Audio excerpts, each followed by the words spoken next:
আসসালামু আলাইকুম রহমতুল্লাহ। আমি মোহাম্মদ ইসমাইল হোসাইন তালুকদার। আপনারা দেখছেন গ্লোবাল ইঞ্জিনিয়ারিং ইনস্টিটিউট। আজকের ভিডিওটি ইন্ডাস্ট্রিয়াল ইলেকট্রিক্যাল অটোমেশন ইঞ্জিনিয়ারিংয়ে বহুল ব্যবহৃত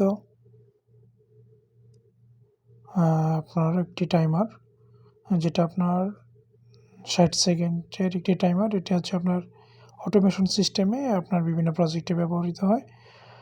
আর এটা মূলত আপনার 0.6 সেকেন্ড থেকে শুরু করে আপনার 10, 20, 30 এভাবে 40 পর্যন্ত আপনি যে কোনো সেকেন্ড সেটিং করতে পারবেন।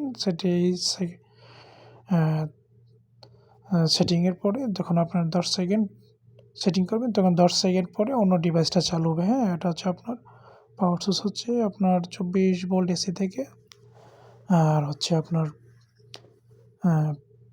220 ভোল্ট পর্যন্ত। হ্যাঁ, এটা আপনার বহুল ব্যবহৃত হয় বিভিন্ন ইন্ডাস্ট্রিয়াল অটোমেশন প্রজেক্টে।